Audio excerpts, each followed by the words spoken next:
안녕하세요. 정말 살다 살다 결혼 준비를 하다 이렇게 막장 드라마를 찍을 줄은 꿈에도 생각을 못했습니다. 너무 어이가 없고 황당해서 사연이라도 올려 털어놓지 않으면 속이 답답해 죽을 것 같아서 이렇게 익명으로 사연을 올려봅니다. 저는 공연 연출을 하는 40대 초반 여자고 오랜 시간 미국에서 생활을 하다 한국으로 온 지는 몇 년 안 됐습니다. 간단하게 저희 집안을 소개하자면 외가 쪽이 집안 대대로 문화재단을 가지고 있습니다. 아버지는 대리일 사위로 장가와서 어머니를 도와 사업을 보좌하고 계시고요. 어머니는 재단 이사장 자리를 물려받아 생활 중이십니다. 문화재단이다 보니 봉사도 많이 하고 기부도 많이 해서 대외적으로는 상당히 모범적인 곳이지만 실상은 돈 세탁도 많이 하고 하죠. 아무튼 공연 관련해서 하는 재단이라 극장도 여러 개 가지고 있기도 하고 상당히 큰 대극장도 소유하고 있습니다. 그래서 제가 공연 연출을 하기 딱 좋은 조건이라 할 수 있습니다. 극장을 빌리는데 아무런 문제가 없기 때문이죠. 사실 공연이라는 게 대규모의 작품 아니고서야 큰 돈이 되지가 않습니다. 극장을 빌리는 돈이 일단 무시 못하고 투자를 얼만큼 받느냐에 따라 공연 퀄리티가 많이 달라지죠. 배우들 페이나 스태프들 페이까지 일일이 생각하면 문화재단을 소유한 집안딸이 공연 연출을 한다는 게 참 득이 많습니다. 그러다 보니 외국에서 오랜 시간 공부하면서 잔머리가 많이 늘었고 최대한 가진 걸 이용해서 살아왔습니다. 제가 몇 년 전 한국에 들어와서 제일 먼저 준비했던 건 바로 외국에서 판권을 꽉 틀어지고 있는 뮤지컬 공연을 국내에 소개하는 일이었습니다. 어떻게든 국내 팬들의 귀와 눈을 만족시키고자 그 공연을 꼭 들여오고 싶었거든요. 하지만 라이센스 문제가 이리저리 얽혀서 저 혼자서 감당하여 작품을 들여올 수가 없었습니다. 그래서 판권 문제로 아는 사람에게 변호사를 소개받아 자문을 구하게 됐는데 이 변호사가 지금부터 제가 이야기할 저의 예비 남편입니다. 하필이면 공연 판권에 대해 아는 게 별로 없었던 사람이라 같이 머리 싸매며 판권 문제를 해결해야만 했죠. 변호사라고 모든 분야를 다 잘하는 게 아니더라고요. 변호사를 확 갈아치울까 여러 번 고민하다 소개시켜준 사람의 얼굴을 떠올리면 또 함부로 할 수가 없던 터라 어쩔 수 없이 5개월을 매일같이 만나 고민해야 했습니다. 판권을 어떻게 들여와야 더 많은 공연을 올리고 더 투자를 받을 수 있을까에 대해 상의를 하다 보니 의리도 생기고요. 매일같이 만나서 대화만 서너 시간 나누다 보니 자연스럽게 서로에 대한 이야기도 나누게 되었고, 자연스럽게 데이트도 하게 되고 손도 잡고 그렇게 사귀게 된 거죠. 변호사니까 직업도 괜찮겠다. 우리 부모님께 소개시키기에도 모양 빠지는 사람은 아니다 싶었던 거죠. 사실 집에서도 제 나이가 30대 후반이 되니 결혼에 대한 압박이 없진 않았거든요. 하나뿐인 외동딸에게 재단을 물려주고 싶은데 옆에서 일을 도와줄 만한 남편이라도 있어야 마음이 안심된다 이런 거겠죠. 이러나 저러나 제 직업은 연출가이니까요. 하지만 철의 여인인 우리 어머니께서는 제가 어떻게 엇나갈지 모르니까 선자리를 막 들이밀거나 하진 않으셨어요. 대신 깐깐한 눈으로 제가 어떤 남자를 만나는지는 지켜보셨죠. 숱하게 남자를 만나긴 했지만 그 어느 누구도 어머니의 마음에 들지 않아 결혼 이야기까지 나오진 않았습니다. 공연 연출가가 어디서 남자를 만나겠어요? 멀끔하게 생긴 배우라든지 스텝이라든지 그 물에서 노는 사람들만 만나니까 어머니 마음에 차지 않았던 거죠. 아무튼 변호사 남자친구가 생기고 나서 처음으로 가족들에게 당당하게 소개할 수 있는 직업을 가진 남자를 만나게 된 거나 다름없었습니다. 그런데 약간 걸리는 문제가 있다면 이 예비 신랑이 완벽한 개천용, 개천에서 용이 난 스타일이라는 겁니다. 그것도 시댁을 먹여 살리고 있다는 남자였다는 게 큰 문제였죠.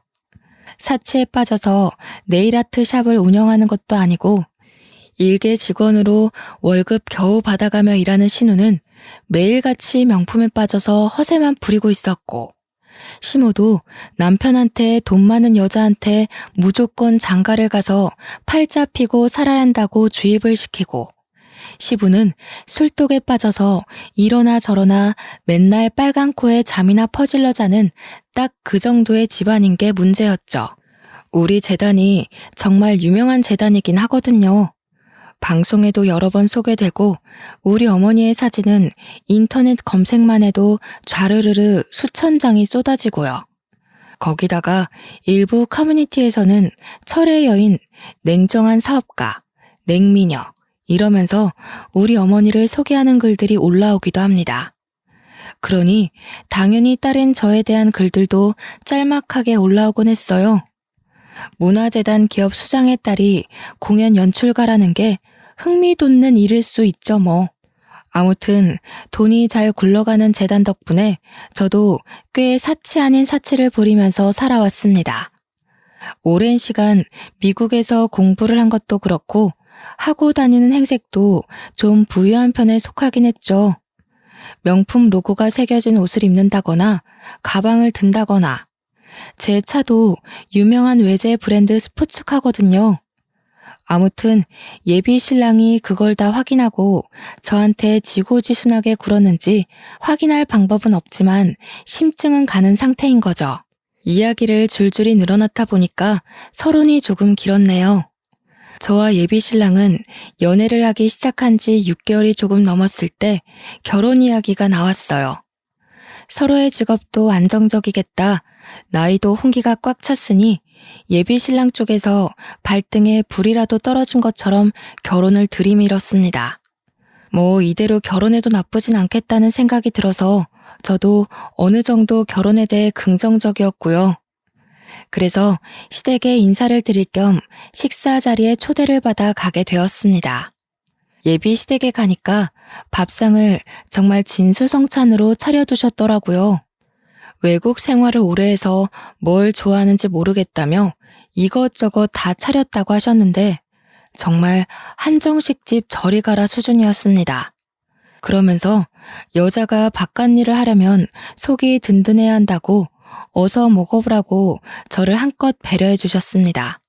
저한테 사근사근하게 말을 걸어주시며 불편하지 않도록 배려해 주시는데 거기서 저는 가식이 아닌 진심을 느꼈습니다.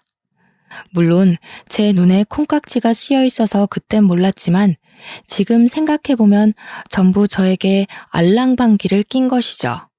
식사를 다 마치고 나서 어색하지 않은 분위기에서 차를 마시고 있는데 예비 신랑의 철없는 동생, 그러니까 예비 시누이가 저에게 은근히 말을 걸더라고요. 제 가방이랑 옷을 쓱 훑어보더니 이 옷이 D사 신상옷 아니냐, 가방은 C사 한정판이네 이러면서 언니 가방 많아요?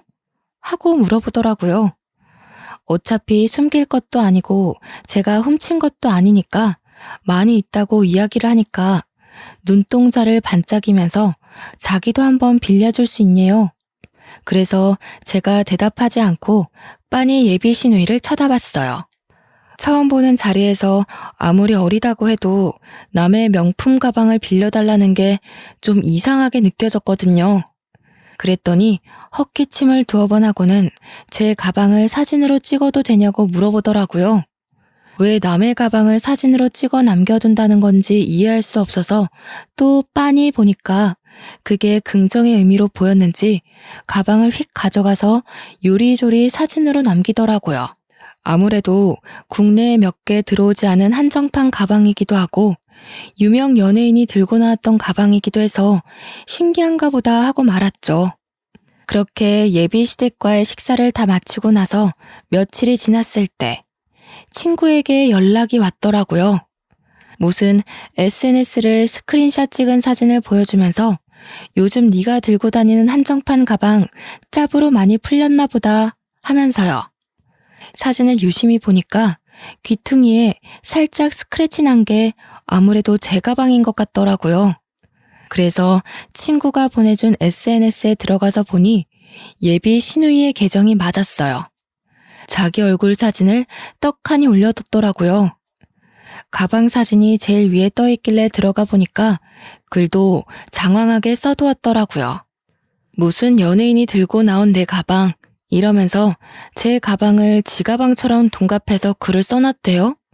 그거 보면서 헛웃음이 나와서 쭉 살펴보고 있는데 댓글에 예비 시누이 친구들이 막 변호사 오빠 뒀더니 이런 것도 사주셔? 부럽다. 이런 댓글들이 써져 있었습니다. 예비 시누이가 그 밑에 예쁘지? 이런 거 아무나 못 구한다.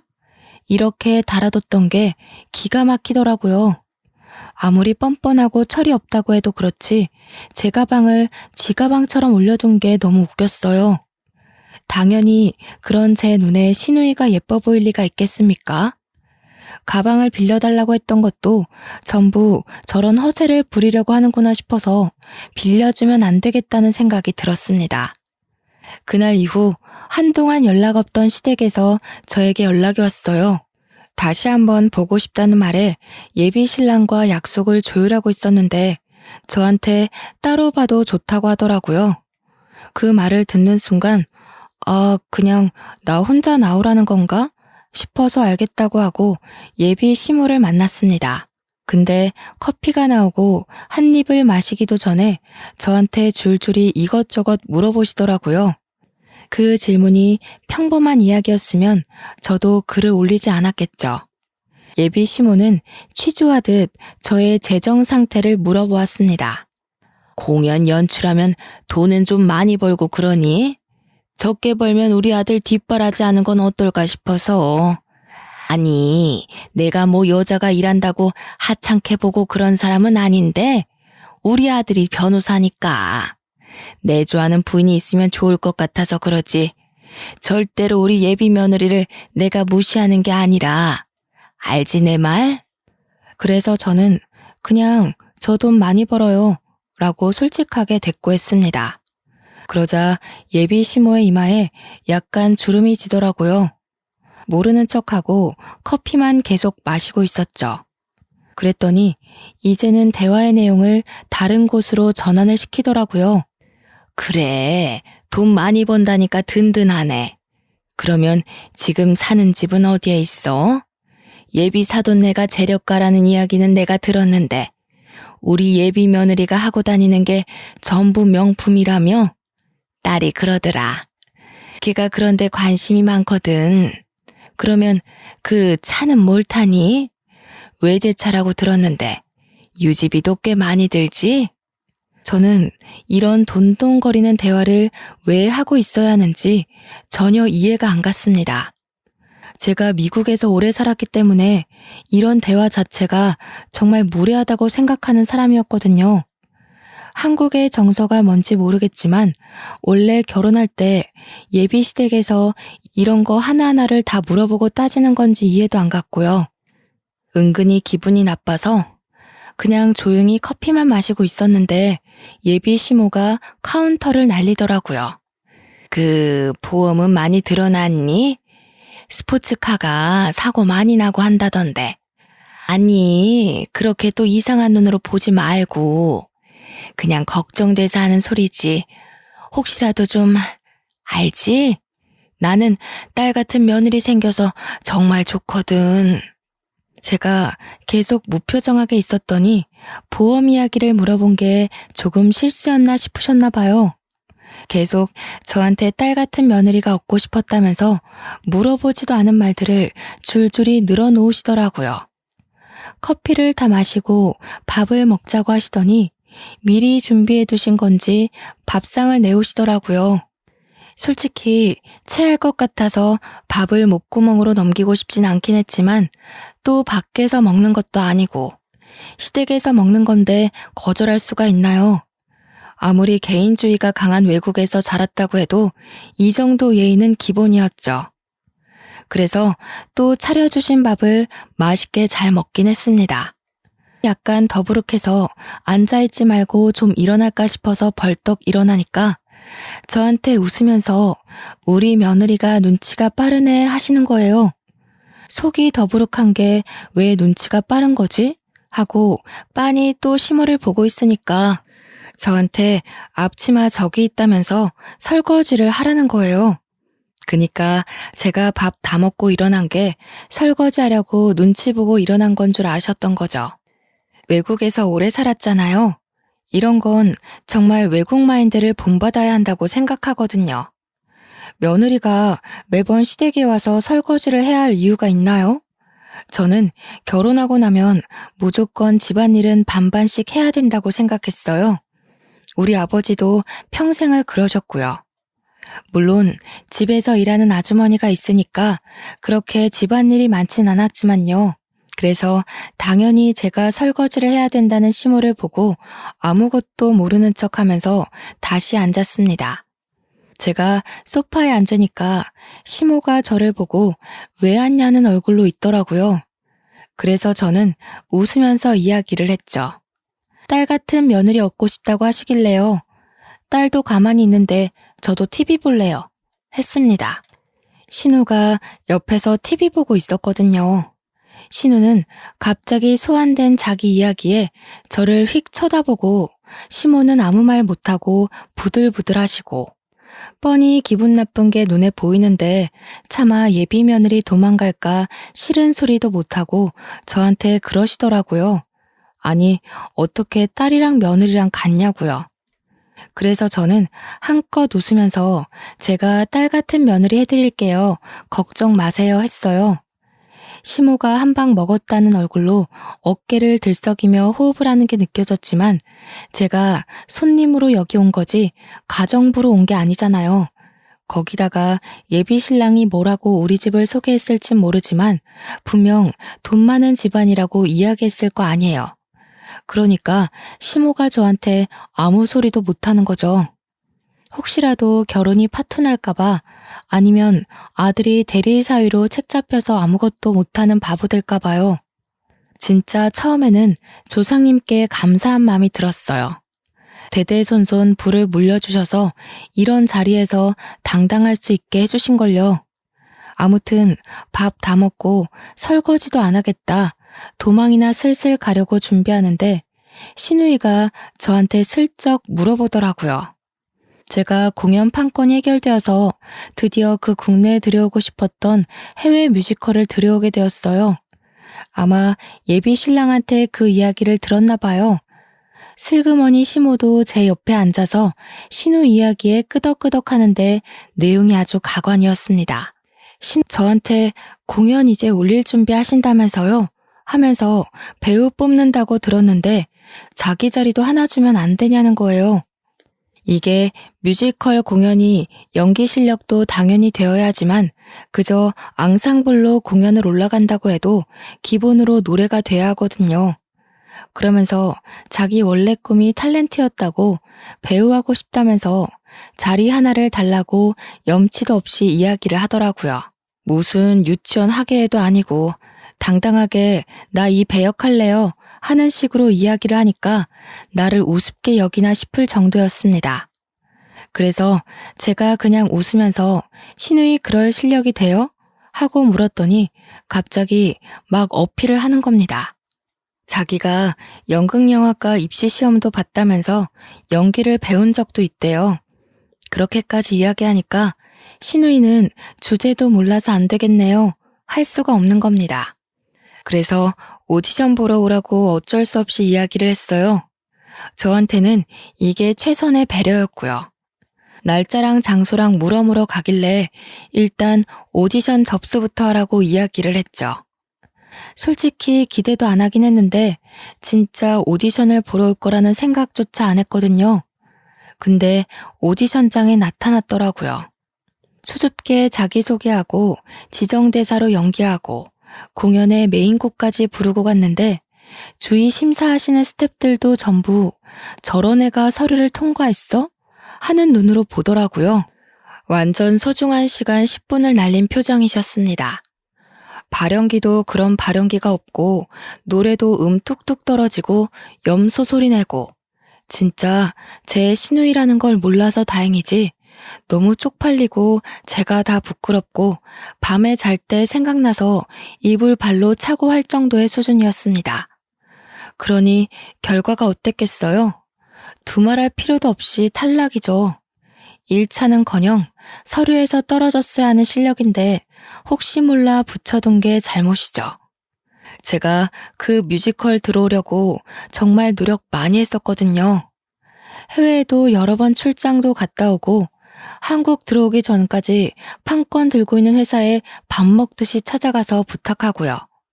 제 명성이 갈아 넣어진 뮤지컬인데 그런 실력을 가진 사람을 쓸 수 있겠어요? 죽어도 안 된다 생각해서 더 볼 것도 없이 탈락을 시켜버렸습니다. 그랬더니 결과 발표 나는 날에 전화기에 불이 나듯 시모한테서 연락이 오는 게 아니겠어요? 피곤한 마음을 누르고 전화를 받았더니 한다는 소리가 글쎄 어떻게 자기 딸을 떨어뜨릴 수가 있냐는 겁니다. 실력이 안 되는 사람들 붙잡고 늘어져 봐야 시간 낭비인데 왜 당연한 소리를 아무렇지도 않게 하는지 이해가 안 갔어요. 그러면서 이미 동네방네 며느리가 연출하는 큰 공연에 우리 딸이 배우로 나올 거라고 소문냈는데 자기 어떻게 하니요? 아니 그걸 왜 저한테 물어보시나요? 그러면서 탈락이라고 하니까 신우가 울고불고 난리가 났다면서 우리 쪽팔려서 어떻게 하냐고 제가 한숨 푹 내쉬면서 떨어진 이유를 말해줬어요. 연기도 너무 못하고 노래도 솔직히 못 들어줄 상태였다. 다른 심사위원들도 전부 만장일치로 못 뽑는다고 했다고 하니까 시모가 정이 없대요. 한국 사회에서 그 정도 정도 없이 어떻게 사냐면서 연출이라면 뒷배로 꽂아줄 수 있는 거 아니냐고 생떼를 쓰기 시작하는데 미치겠더라고요. 그래서 그냥 될 대로 되라는 식으로 시모한테 신우가 나무 일 역할이라도 하겠대요? 하고 물어봤어요. 그러니까 어떻게 대사 한 줄 없는 배역을 줄 생각을 하냐면서 해도 해도 너무한다고 하는 겁니다.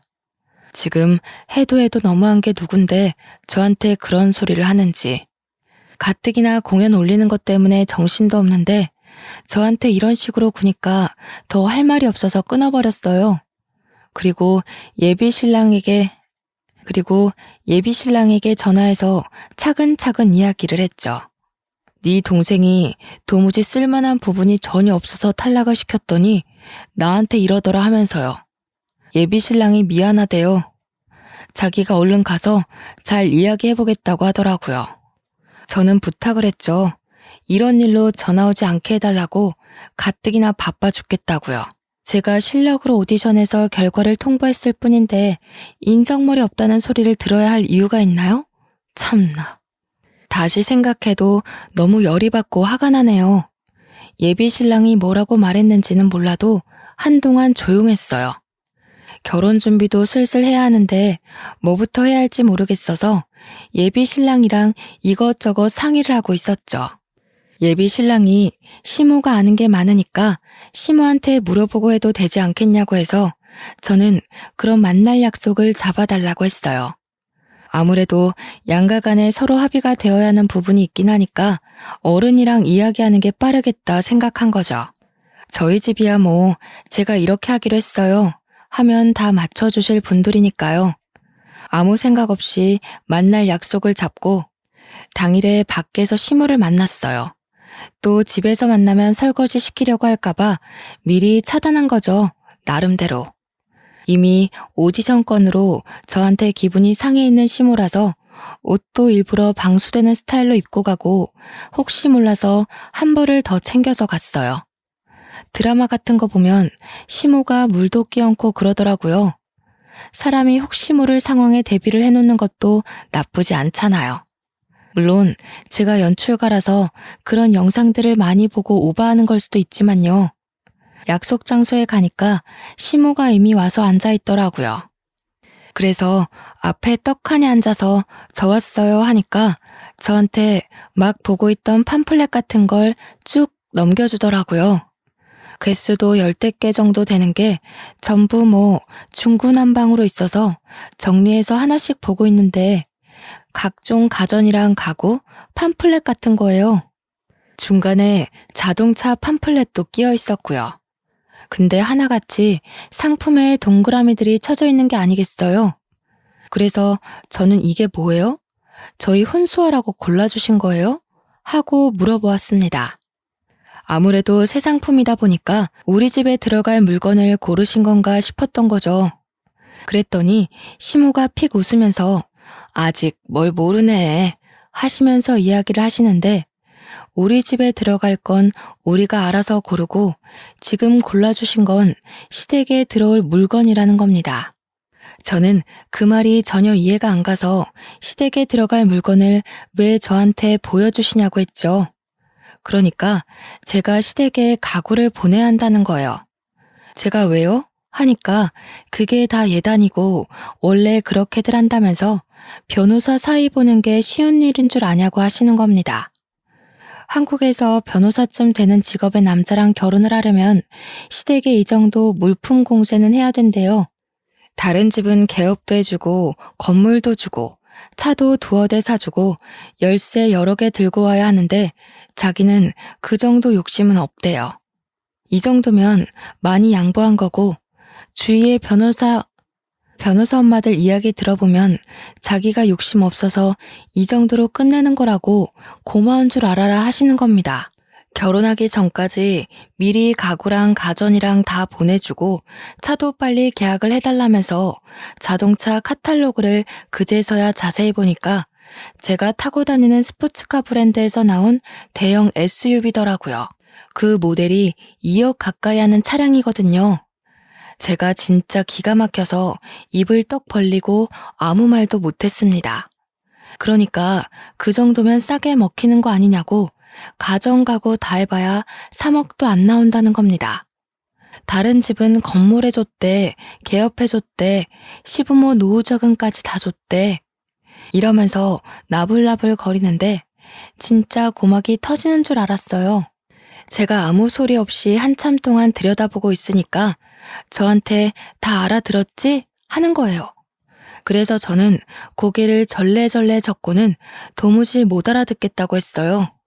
그러니까 인상을 팍 쓰시는 겁니다.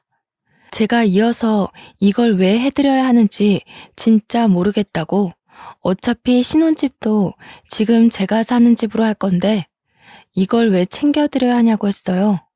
남편이 집을 해오는 것도 아니고 시댁에서 뭐 저한테 돈을 주시는 것도 아닌데 왜 제가 시댁 가구를 바꿔드려야 하는지. 따지고 보면 집은 제가 해가는 거니까 혼수는 시댁에서 해줘야 하는 거 아닌가요? 그 이야기까지 했더니 시모가 꿀먹은 벙어리가 되더라고요. 그러면서 원래 사자 직업 장가갈 때 다 그 정도는 받는다니까 하시는 거예요. 그래서 예단비 1억은 또 뭐냐? 이걸 지금 현금으로 달라고 하는 거냐 하니까 주위 변호사들도 장가갈 때 다 그 정도 받았다더라 하십디다. 한국 문화란 그런 건가 진짜 너무 당당하게 말하시니까 저도 고민하게 되더라고요. 근데 예단비 1억쯤이야 솔직히 못해줄 것도 아니긴 해서 그 정도는 맞춰드릴 수 있다고 이야기를 했어요. 그러니 얼굴이 한결 밝아지시더라고요. 뒤이어서 제가 그럼 저도 T브랜드와 B브랜드에서 나온 주얼리 다이아 세트랑 시계를 해달라고 했습니다. 시모가 사진 좀 보여달라고 하시길래 바로 온라인 쇼핑몰에 들어가서 사진 보여드리면서 가격도 보여드렸어요. 다이아 세트 8천만 원, 시계는 1억 2천만 원짜리로 보여드렸죠. 그랬더니 저한테 눈 뒤집으시면서 미친 거 아니네요. 저는 그냥 힘없이 대답했어요. 어머님이 저한테 사달라고 하신 차값이 이 정도 된다고요. 저한테 차 사달라고 한 건 당연한 거고 저도 그에 응당한 예물 받겠다고 하는 건데 저는 미친 거냐고 했습니다. 그러니까 저한테 또 콧김 막 뿜으시면서 변호사 사위 얻어가는데 그 집에서 이 정도는 당연히 해줘야 하는 거 아니냐고 하는 겁니다. 자기가 이 정도만 받겠다고 했으면 너무 검소하시다, 고맙다 해야 되는데 저한테 어찌 똑같은 금액을 받아내려고 하냐고. 욕심이 과하면 안 된대요. 정작 욕심 부리는 게 누군데 지금 저한테 이래라 저래라 훈수를 두는 건지. 제가 어이가 없어서 아무 소리 안 하고 빤히 시모를 쳐다봤어요. 시모도 제가 아무 소리 없자 갑자기 입을 꾹 다물더라고요. 그래서 그냥 그랬어요. 싫으시면 예단이고 예물이고 없이 그냥 결혼식 하자고요. 어차피 신혼집도 내 집이고 한국 들어온 지 몇 년 안 돼서 가구나 가전 다 새거나 다름없으니까 굳이 바꿀 필요도 없다. 혼수 해오라고 안 할 테니까 침대만 바꿔주시면 될 것 같다고 했습니다. 그러니까 시모가 물만 벌컥벌컥 들이키더라고요. 그 얼굴을 보는데 얼마나 표독스럽던지 이대로 결혼했다가는 내 인생 망하겠다 싶었습니다. 그래서 속으로 결혼을 깨야겠다. 집에 가서 이 결혼 무르겠다고 말할 거라고 굳게 다짐을 했습니다. 근데 이 속속들이 사정을 다 부모님께 말해봐야 제 얼굴에 침 뱉는 거밖에 안 될 것 같더라고요. 가뜩이나 제가 하는 일마다 일만 크게 벌려둔다고 은근히 타박하시는 부모님인데 결혼까지 이랬다고 하면 분명 좋은 소리 못 들을 게 뻔했거든요. 그래서 어떻게 파혼을 이야기할까 고민하고 있었습니다. 시모를 만나고 집에 돌아와서는 완벽하게 마음을 굳혔죠. 헤어지는 순간까지도 저한테 미치는 장사 아니니까 끝까지 다시 생각해보라고 하는데 결혼이 장사입니까? 언제부터요? 저는 결혼이란 두 사람만 행복하면 끝인 줄 알았거든요. 부모님 퇴근하실 때까지 기다렸다가 제가 먼저 파혼 이야기를 꺼내려고 하는데 아버지께서 다음 주 주말에 상견례를 하기로 했다는 겁니다. 제가 입을 열 틈도 없이 이야기를 하셔서 그게 무슨 소리냐 하니까 예비 신랑이 연락을 해왔대요. 예비 시부모가 그때 날짜가 가장 좋을 것 같다고 해서 미리 약속을 잡았다고 그날 별일 없지 않냐는 겁니다. 파혼 이야기를 하려고 했는데 다짜고짜 상견례 이야기부터 꺼내다니 저는 어떻게 말할까 고민하다가 예비 시댁 식구들을 직접 보고 나면 부모님도 파혼하려고 하지 않을까 싶어서 알겠다고 했습니다. 그렇게 욕심을 부려대는데 우리 부모님 앞이라고 뭐 크게 다르게 행동하겠나 싶었던 거죠. 예비 신랑도 이제 와서 생각해보니 참 경우 없는 사람이었습니다. 상견례 같은 중요한 일을 저와 상의도 거치지 않고 다이렉트로 우리 부모님한테 말하는 걸 보니까 이 결혼이 저를 사랑해서 한다기보단 저희 집안을 보고 하는 거라는 확신이 왔어요. 그래서 마지막 남은 전까지 모조리 다 탈탈 털려버렸습니다. 부모님께 미리 언지를 드릴까 말까 하다가 시간이 흘렀고 온 가족이 눈 마주칠 시간도 없이 상견례 날짜가 다가왔어요. 근데 뜻밖에도 상견례 전전날 시누이에게서 연락이 온 겁니다. 오디션에서 떨어진 이후로 저와 눈도 안 마주치던 예비 신우가 저한테 먼저 연락을 할 줄 몰랐어요. 또 무슨 일인가 싶어서 연락을 받아보니 저희 집에 놀러 오면 안 되겠냐고 묻더라고요. 그래서 왜 갑자기 집에 놀러 오고 싶어 하냐 하니까 제 가방들 구경 좀 하면 안 되냐고 묻더라고요. 갑자기 제 가방으로 SNS에 자랑했던 게 기억이 나서 웃음이 나더라고요. 그래서 또 재밌는 구경할 수 있겠다 싶어서 놀러 오라고 했습니다. 어차피 파혼하고 나면 두 번 다신 볼 수도 없는 사람이니까요. 가방 구경하고 싶다고 솔직하게 이야기하는 게 투명하기도 하고 워낙 멍청한 아이라 보는 재미가 있기도 했거든요. 허락이 떨어지자마자 바빠 죽겠는데 집으로 찾아왔더라고요. 그러더니 인사만 띡 하고는 드레스룸으로 들어가서 제 가방들을 막 구경하는데 입에서 침 나오는 줄 알았습니다. 가방들 하나하나 다 꺼내서 이 각도 저 각도 사진 다 찍어놓고 옷 막 다 꺼내서 구경하고 그래도 다행인 건 알아서 정리는 잘 해놓더라고요. 그러더니 저한테 슬쩍 이제 가족도 되는데 자기 가방 하나만 주면 안 되냐는 겁니다. 그래서 안 된다고 했죠. 이게 다 얼마짜리 한정판인데 이걸 공짜로 얻어가려고 한답니까? 신우가 1년 일한 월급을 그대로 모아도 살 수 있을까 말까 한 가방인데 못 준다고 딱 잘라서 거절하니까 저한테 치사하다고 하더군요. 자기가 신우인데 잘 보여서 나쁠 거 없지 않냐고, 시집살이 하고 싶어서 그래요? 이러는데 어린 게 뻔뻔하게 구니까 웃겼어요.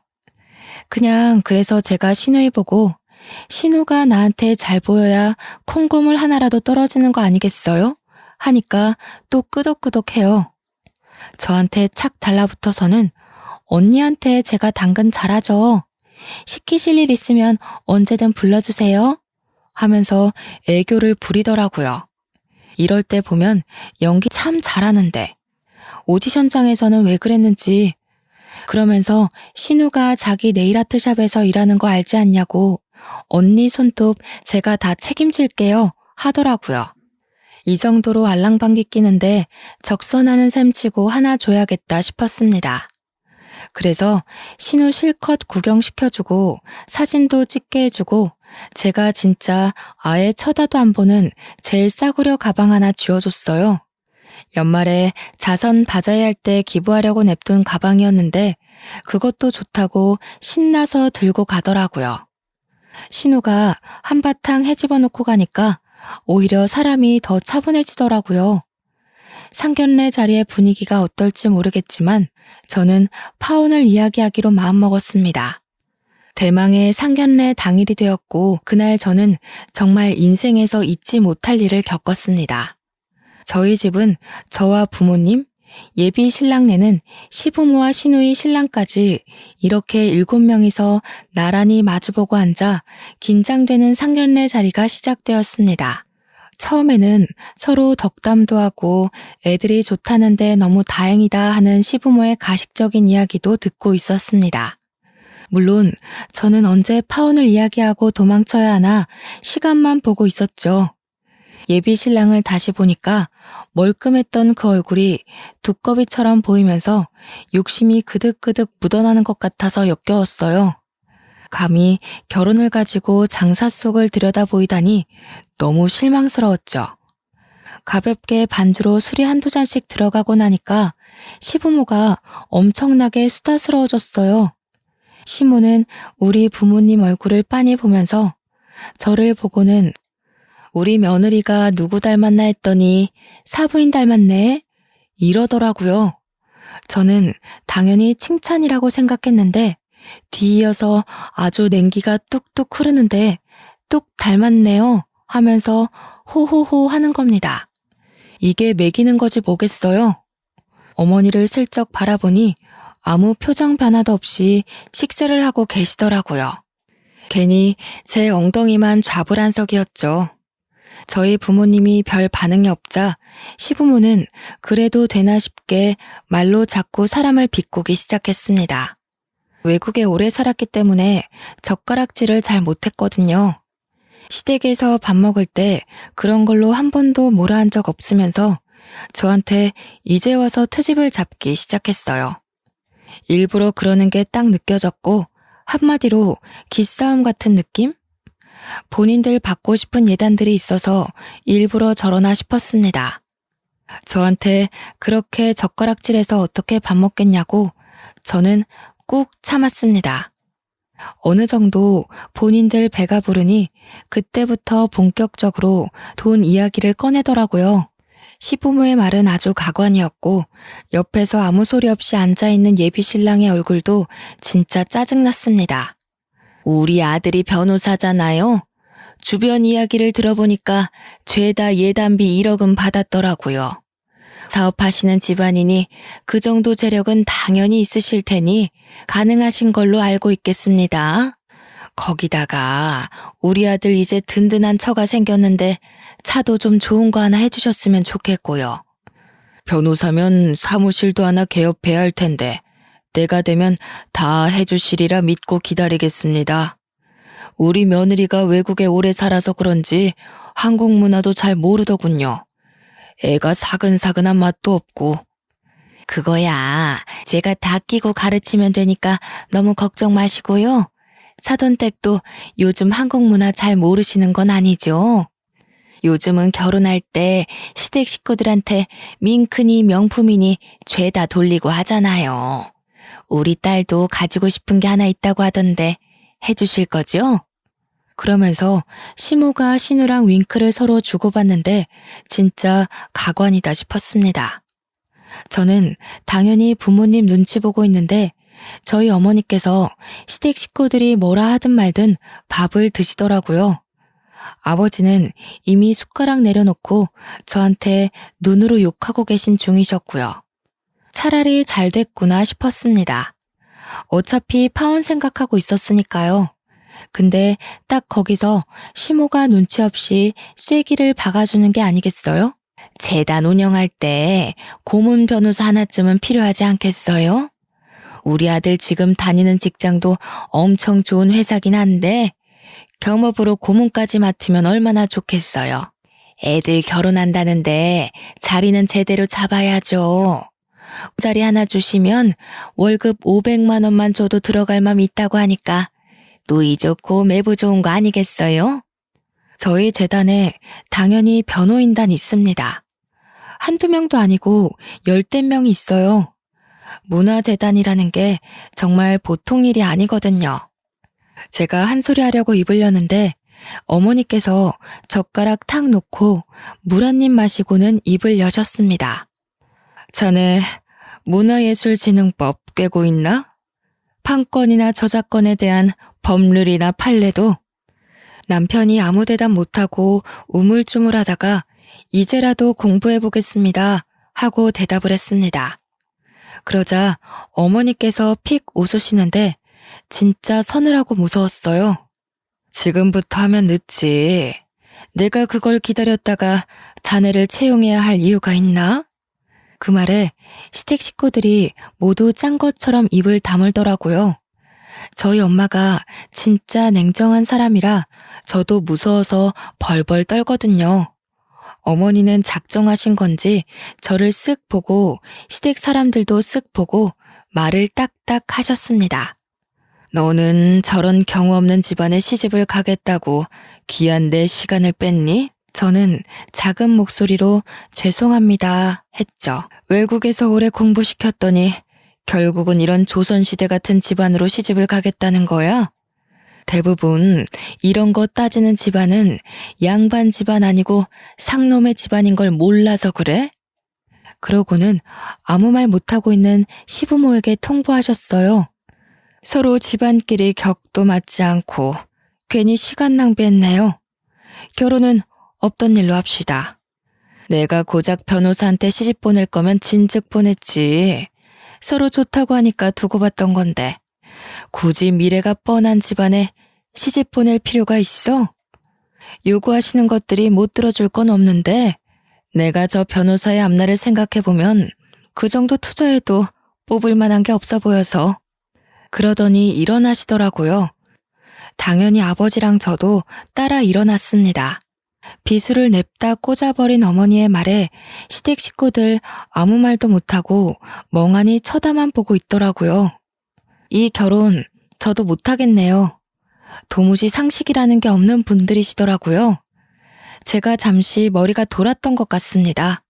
당연히 그날 이후로 매일같이 시댁 인간들이며 남편이며 할 거 없이 저한테 전화 오고 매달리고 난리를 쳤습니다. 저는 바로 차단해버리고 어머니께서는 공연장에 사설 경호업체까지 붙여주셨어요. 찾아오면 쫓아내버리니 저는 만나지도 못하고 멀찌감치해서 소리만 치시고 그랬죠. 그렇게 한 3주 난리를 치더니 포기했나 보더라고요. 근데 예비 신우였던 인간한테 생각지도 못한 연락이 왔어요. 언니, 미안한데 저 가방 한 번만 빌려주시면 안 돼요? 하길래 갑자기 생각난 SNS 계정에 들어가 봤습니다.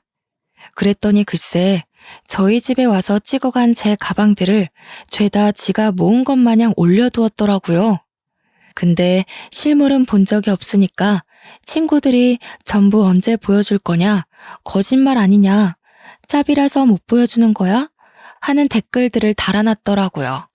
자기 거 아닌 거 들키긴 싫으니 저한테 울며 겨자 먹기로 연락한 거겠죠. 그래서 저는 SNS를 활발하게 하는 제 친구들에게 도움을 받았어요. 댓글에 내 거 가지고 자기 거인 척하네 하면서 친구들이랑 같이 네일아트샵에서 일하는 직원이 3천만 원짜리 가방을 턱턱 산다고? 짭이네, 구라네 하면서 댓글 테러를 했습니다. 신우가 저한테 전화하고 문자하고 난리를 치더라고요. 어떻게 그렇게 댓글을 달아둘 수 있어요? 하는데 제가 딱 그랬죠. 이제 다시 나한테 연락하지 말라고. 미친 거 아니냐고. 남인데 가방을 왜 빌려주냐고요. 그리고는 차단해버렸습니다. 저는 그 이후로 준비하던 공연 당연히 성공적으로 잘 마쳤고요. 연말에 뮤지컬 시상식에서 연출상도 받았습니다. 문화진흥원에서 주는 상도 받았고요. 커리어를 잘 쌓으면서 지내고 있습니다. 조만간 제 이름으로 뮤지컬 컴퍼니도 하나 차릴 것 같아요. 승승장구 중인 내 인생, 앞으로도 빛이 나길 바라며 속에 숨겨둔 이야기는 여기에 다 털고 갑니다. 제 이야기 들어주셔서 감사합니다. 감사합니다. 감사합니다.